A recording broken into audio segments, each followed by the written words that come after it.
வணக்கம். எண் ஒன்றை தேர்வு செய்தவர்களுக்கான மெழுகுவத்தி வாசிப்பை தான் நம்ம இன்னைக்கு பார்க்க போறோம். அடுத்து வரக்கூடிய 90 நாட்கள் 3 மாதங்களுக்கான வாசிப்பை தான் நம்ம இதுல பார்க்க போறோம்.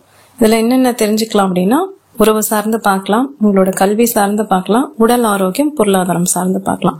ஸோ எனக்கு என்னென்ன ரெசனேட் ஆகுதோ அதை பத்தி நான் உங்களுக்கு சொல்றேன். யாருக்கு எது பொருந்துதோ நீங்க எடுத்துக்கலாம், பொருந்தாதவங்க தவிர்த்துக்கலாம். ஓகேவா? ஸோ இங்க முதல்ல விலகிற துளிகளை வச்சு பார்க்கும்போது நீங்க என்ன ராசி என்ன லக்னமா இருக்க வாய்ப்புகள் இருக்குன்னா, சிம்ம ராசியா இருக்க வாய்ப்பு இருக்கு, கன்னி இருக்கலாம், மிதுனம் இருக்கலாம், கும்பம் இருக்கலாம். ஸோ இதுல தெரியக்கூடிய பிம்பங்களை வச்சு நான் சொல்றேன். சிம்மம், கன்னி, மிதுனம் அண்ட் கும்பம் இது உங்களோட ராசியாவோ லக்னமாவோ இருந்ததுன்னா இந்த வாசிப்பு கொஞ்சம் கூடுதலா உங்களுக்கு பொருந்துவதற்கு வாய்ப்புகள் இருக்கு அப்படிங்கிறது போல இருக்கு. அதே போல சிம்மம் சொன்னேன். சிம்மத்துக்கு உடல் சார்ந்து இதுல பார்க்கும்போது ரொம்ப நல்லா இருக்க மாதிரி இருக்கு. உடல் சார்ந்து நல்லா இருக்கு. உறவு சார்ந்துதான் அந்த ஹார்ட், இதய வடிவம் சின்னது, ரொம்ப சின்னதா வருது. ஆனா அது பிளவுபட்டு போயிருக்கிறது போல இருக்கு. சோ குடும்பத்துக்குள்ள ஏதாவது கருத்து வேறுபாடுகள் வர வாய்ப்புகள் இருக்கு. புரிதல்கள் குறைபாடு இருக்கலாம். இல்லைன்னா நண்பர்களுக்குள்ள ஏதாவது ஒரு சண்டை சச்சரவு அந்த மாதிரி வரலாம். ஸோ நீங்க இப்ப இதை பார்த்துட்டு இருக்கீங்க, பல்வான் செலக்ட் பண்ணிருக்கீங்கன்னா உங்களோட நட்பு வட்டத்திலயும் சரி, குடும்ப உறவுகள் இடமும் சரி, கொஞ்சம் நல்ல முறையில் அணுகிறது நல்லது. சரியா? ஏன்னா நம்ம சில நேரங்கள் எவ்வளவுதான் நல்லது பண்ணாலும் அவங்களுக்கு நம்ம ஒரு எதிரி போல தெரியவும் வாய்ப்புகள் இருக்கு. ஸோ பாத்துக்கங்க. உங்களோட மன ஆரோக்கியம் தான் முக்கியம். விட்டு கொடுக்கணும்னா விட்டு கொடுத்து போங்க. இல்ல எனக்கான பவுண்டரிஸ் நான் செட் பண்ணிக்கிறேன்னா செட் பண்ணிக்கோங்க. ஒரு நல்ல முறையில ஆரோக்கியமான உறவை வச்சுக்கிறது உங்க கையில இருக்கு அப்படிங்கறது போலதான் இருக்கு. இல்ல மனம் திறந்து யார்கிட்டயாவது பேசினா பிரச்சனைகள் ஒரு முடிவுக்கு வரலாம் அப்படின்னா தாராளமா மனம் திறந்தும் பேசலாம். சோ இது மனசுல இருக்கத வச்சு மனசுக்குள்ள ஒண்ணு வச்சுட்டு வெளியில ஒண்ணு பேசுற மாதிரி எனக்கு இங்க ஃபீல் ஆகுது, ரெசனேட் ஆகுறதுனால நான் சொல்றேன். சோ உண்மையா உங்களுக்கு என்ன ஃபீல் ஆகுதோ நீங்க சொல்றதா தான் சொல்லலாம். ஆனா கொஞ்சம் பொறுமையோட சொல்லணும் அப்படிங்கறது போல இருக்கு. சோ உங்க உறவுகளை இந்த 90 நாட்களுக்கு நீங்க கொஞ்சம் ஜாக்கிரதையா கையாளணும் அப்படிங்கறது போலதான் எனக்கு இங்க தோன்றது. ஓகேவா? சோ இங்க நீங்களே ஜூம் பண்ணி பாத்தீங்கன்னா தெரியும், வரக்கூடிய இதயங்கள் எல்லாம் வருது. ஆனா அது பிளவுபட்டு ஒரு மாதிரி வெடிப்பு இருக்கிறது போல இருக்கு. சோ உறவுகள் சார்ந்த சில பிரச்சனைகள் வர வாய்ப்புகள் இருக்கு. அதே போல பொருளாதாரம் சார்ந்து பாத்தீங்கன்னா நல்ல முன்னேற்றம் இருக்கிற மாதிரி தான் தெரியுது. யாராவது வேலைக்காக முயற்சி பண்ணிட்டு இருக்கீங்க, இல்ல வேலை சார்ந்த கல்வி படிச்சுட்டு இருக்கீங்க, படிச்ச உடனே எனக்கு வேலை கிடைக்குமா அப்படின்னா கண்டிப்பா கிடைக்கிறதுக்கு வாய்ப்புகள் இருக்கு. ஓகேவா? சோ இது வரைக்கும் இல்ல சுய தொழில் பண்றதுக்காக முயற்சி பண்ணிட்டு இருக்கீங்க, இல்ல நெடுநாளா ப்ரமோஷன் இன்கிரிமெண்ட்காக வெயிட் பண்ணிட்டு இருக்கீங்க அப்படின்னா உங்களோட கடின உழைப்பிற்கு இது பலன் கொடுக்கக்கூடிய ஆண்டா இருக்கலாம் அப்படிங்கறது போல இருக்கு. இந்த 90 நாட்கள்ல நீங்க போட்ட உழைப்புக்கான ஒரு ஊதியத்தை எடுத்துடலாம் அப்படிங்கறது போல இருக்கு. இது வரைக்கும் எண்ணி செலவு செஞ்சவங்க எல்லாம் இப்ப ஒரு சுதந்திரமா செலவு செய்யக்கூடிய ஆண்டா இது இருக்கலாம். இந்த 90 நாட்களே நீங்க அந்த வித்தியாசத்தை பாப்பீங்க. இன்னும் இது வருட கடைசியில இன்னும் ஒரு ஏதாவது ஒரு சிறு தொகை கூட உங்களுக்கு வர வாய்ப்புகள் இருக்கு. சோ நீங்க நினைச்ச மாதிரி பொருளாதாரம் சார்ந்து ஒரு வளர்ச்சி இருக்கான்னு கேட்டா கண்டிப்பா இருக்கு. எங்கேயாவது முதலீடு செஞ்சிருந்தீங்கன்னா அதெல்லாம் திரும்பி வரக்கூடிய காலகட்டமா கூட இருக்கலாம். சோ உங்களோட நிதி சார்ந்து பாத்தீங்கன்னா சூப்பரா இருக்கு, பொருளாதாரம் சார்ந்து சூப்பரா இருக்கு, நல்லாவே இருக்கு. சரியா? உறவு சார்ந்து மட்டும்தான் இங்க கொஞ்சம் எனக்கு ரீடிங்ல சரியா வரல, அதை மட்டும் பாத்துக்கோங்க அப்படிங்கறது போல இருக்கு. நீங்க மாணவர்களா இருந்தீங்க அப்படின்னா இன்னும் உங்களோட படிப்புல கொஞ்சம் கவனம் தேவை. அதே போல வளர்ச்சி அடைகிறீங்கன்னா கண்டிப்பா கவனம் கொடுத்து படிக்கிறீங்க, ஆர்வத்தோட படிக்கிறீங்க. சோ புத்தகம் கையமா இருக்கக்கூடிய மாணவர்கள்னா அதுக்கேத்த நல்ல மதிப்பெண் வரும். சோ எதிர்காலம்ங்கிறது ரொம்ப வளமா இருக்கு.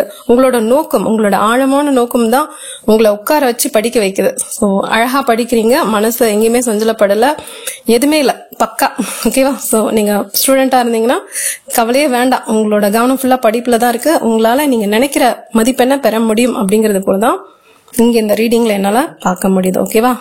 சுயமா கத்துக்கிறதா இருந்தாலும் கத்துக்கலாம், இல்ல யாராவது குரு வச்சு அவங்க மூலியமா நான் இன்னும் நல்லா சிரத்தை எடுத்து படிக்கிறேன் அப்படின்னா கண்டிப்பா படிக்கலாம். நீங்க போடக்கூடிய அந்த படிப்புக்காக செலவிடக்கூடிய நேரங்கள் ரொம்ப பயனுள்ளதா இருக்கு. அது கண்டிப்பா உங்களுக்கான பலனை தரும். ஒரு வெற்றியை தருமான்னு கேட்டா கண்டிப்பா தரதுக்கு வாய்ப்புகள் இருக்கு அப்படிங்கறது போலதான் உங்களோட ரீடிங்ல என்னால ரெசனேட் பண்ண முடியுது. ஓகேவா? பட் இது பொதுவான வாசிப்பு இருந்தாலும் இதுல நல்ல விஷயங்கள் நமக்கு தெரியும் போது நம்ம சொல்லலாம் இல்லையா? சோ நெகட்டிவா எதுவுமே தெரியல, படிப்பு சார்ந்தும் தெரியல, ஆனா உடல் ஆரோக்கியம் சார்ந்து கொஞ்சம் லைட்டா இருக்கலாம். பட் அது கூட அந்த அளவுக்கு மோசம் கிடையாது. உறவு சார்ந்து மட்டும்தான் சர்வ ஜாக்கிரதையா இருக்கணும் அப்படிங்கறது போல இருக்கு. ஓகேவா?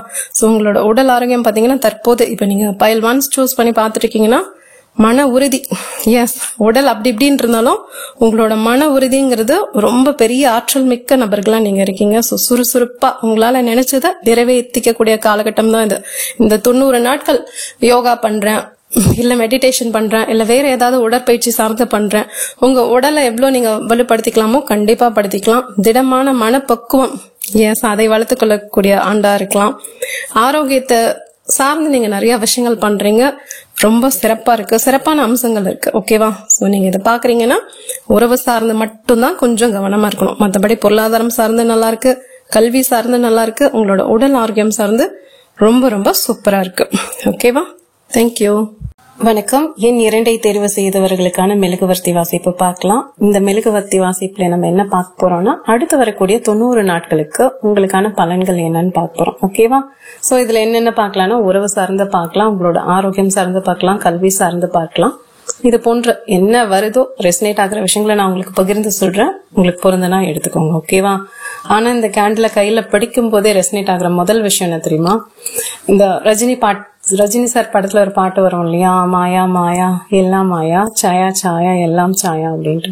சோ அது போல ஒரு இருக்கக்கூடிய நபர்களா நீங்க இருக்க வாய்ப்புகள் இருக்கு. எஸ், இந்த வாழ்க்கையே ஒரு மாயம், இந்த மாயத்துல நான் வந்து மாட்டிக்கிட்டேன் அப்படின்ற ஆட்களா இருக்கலாம். நல்லா இருக்கு, உங்க வைப்ஸ் இப்போதைக்கு ரொம்ப சூப்பரா இருக்கு. ஏதோ ஒரு சந்தோஷம், ஏதோ ஒரு உற்சாகம் உங்களுக்கு இருக்கு அப்படிங்கறது போல இருக்கு. அதே போல நீங்க என்ன ராசி, என்ன லக்னமா இருக்கலாம்னா, இங்க எனக்கு தெரியக்கூடிய விஷயங்களை வச்சு நான் சொல்றேன், பொருந்துதான் பாருங்க. மீன ராசியா இருக்கலாம், தனுசா இருக்கலாம், கன்னியா இருக்கலாம், ரிஷபமா இருக்கலாம், கடகமா இருக்கலாம். ஓகேவா? முதல்ல சொன்ன மாதிரி மீனம் தெரியுது, தனுசு தெரியுது, கன்னி, ரிஷபம், கடகம். இது உங்களோட ராசியாவோ லக்னமாவோ இருக்க வாய்ப்புகள் இருக்கு. நீரின் தன்மை கொண்ட நபர்களா இருக்க நிறைய வாய்ப்புகள் இருக்கு. சோ நல்லா இருக்கு. எப்பவுமே இருக்கிற இடம் கலக்கலான் இருக்கணும்ன்ற நபர்களா நீங்க இருப்பீங்க அப்படிங்கறது போல இருக்கு. இப்ப இந்த வாசிப்புல இருந்து வரக்கூடிய விஷயங்கள் உறவு சார்ந்து ஏதோ ஒரு கொண்டாட்டம் இருக்கலாம், ஏதாவது சுப நிகழ்ச்சிகளை கலந்துக்கூடிய வாய்ப்புகள் இருக்கலாம். சோ நீண்ட நெடுங்காலமா பார்க்க முடியாத நபர்கள் எல்லாம் பார்க்கக்கூடிய வாய்ப்புகள் இருக்கலாம். ஒரு சந்தோஷம் கொண்டாட்டம் இருக்கான்னா கண்டிப்பா இருக்கு.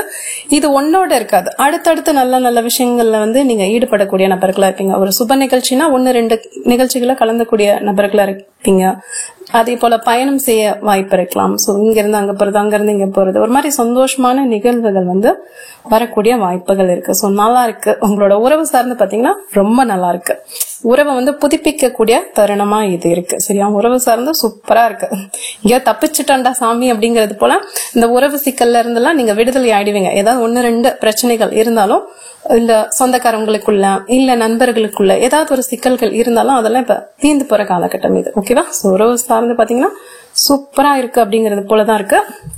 ஆனா என்ன உறவு சார்ந்து சூப்பரா இருந்தாலும் நான் முதல்ல சொன்ன மாதிரிதான் அந்த மாயா சாயா அப்படிங்கறது போல உங்களுக்குள்ள ஒரு விதி நீங்க வகுத்துட்டு இருக்கீங்கன்னு நினைக்கிறேன். தாமரை இலையில தண்ணி போல இருக்கணும். உறவுகளா இருக்கட்டும், நண்பர்களா இருக்கட்டும், நம்மளா இருக்கணும். யாருக்கிட்டையும் அதிகமா ஒட்டவும் கூடாது, ரொம்ப விலகி இருக்கவும் கூடாது அப்படிங்கிற ஒரு மனப்பான்மை உங்களுக்கு இருக்கலாம். நல்லா இருக்கு. பொருளாதாரம் சார்ந்து பாத்தீங்கன்னா நிதி சிக்கல் இருக்க வாய்ப்புகள் இருக்கு, குறைபாடுகள் இருக்கலாம், பணம் சார்ந்த பிரச்சனைகள் இருக்க வாய்ப்புகள் இருக்கு, ஏதாவது கடன் இருக்கலாம் அப்படிங்கறது போல இங்க ரெசனேட் ஆகுது. சோ பாத்துக்கோங்க, பணம் வரவும் இருக்கும், செலவும் இருக்கும். வரவு எட்டனா செலவு பத்தனா அப்படிங்கறது போலதான் இந்த மெழுகுவர்த்தி வாசிப்புல எனக்கு தெரியுது. ஏன்னா நீங்க நல்லா ஜூம் பண்ணி பாத்தீங்கன்னா தெரியும், ஒண்ணுமே வந்து ஒன்னோட ஒண்ணு ஒட்டல, எல்லாமே வருது, டக் டக் டக் டக்குன்னு பிரிஞ்சு போயிடுது. சோ உறவும் இது போல இருக்கலாம். சோ உறவு சார்ந்த பணம் செலவழிக்கக்கூடிய காலகட்டமாவும் இருக்கலாம்.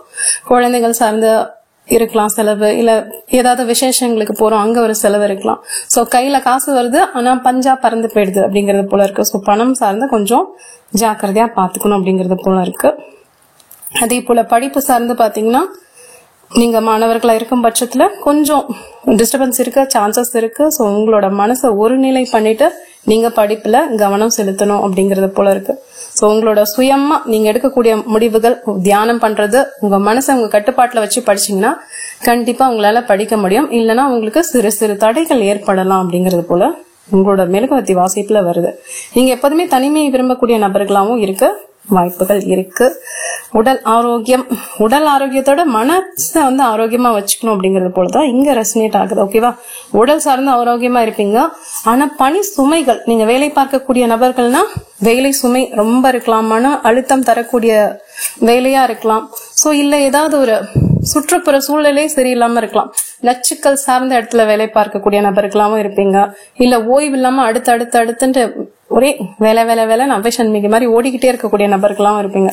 சோ இந்த வேலைங்கிறது தலைவலியை கொடுக்கலாம், மனசுல ஒரு பாரத்தை கொடுக்கலாம், ஒரு திருப்தியற்ற நிலையை கொடுக்கலாம் அப்படிங்கறது போல இருக்கு. எப்படா முடியும் அப்படிங்கறது போல இருக்கு. சோ பணி சார்ந்து கொஞ்சம் சிரமமா தான் இருக்கு உங்களோட வாசிப்பை பார்க்கும்போது. எங்க நல்லா இருக்குன்னா உறவு சார்ந்து நல்லா இருக்கு. ஓகேவா? மத்தபடி பணம் சார்ந்தும் சரி, கல்வி சார்ந்தும் சரி, வேலை சார்ந்தும் சரி, கொஞ்சம் அலைச்சல் இருக்கதான் செய்யும். இப்ப நீங்க வேலைக்காக முயற்சி பண்ணிட்டு இருக்கீங்க அப்படின்னாலும் கொஞ்சம் கடுமையா தேடினாதான் உங்களுக்கான வேலை கிடைக்கும். இல்ல ப்ரமோஷனுக்காக வெயிட் பண்ணிட்டு இருக்கீங்கனாலும் சரி, கொஞ்சம் இதெல்லாம் இந்த 90 நாட்கள் நம்ம சிரமத்தை சந்திக்கணுமான்னு கேட்டா ஆமா, எஸ், வேற வழி இல்ல அப்படிங்கறது போல இருக்கு.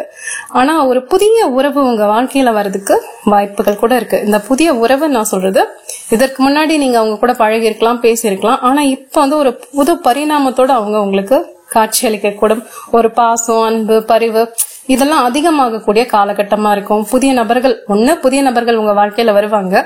இல்லனா இதற்கு முன்னாடி நீங்க பழகின நபரே உங்களுக்கு ரொம்ப புதுசா காட்சி அளிப்பாங்க அப்படிங்கறது போல இருக்கு.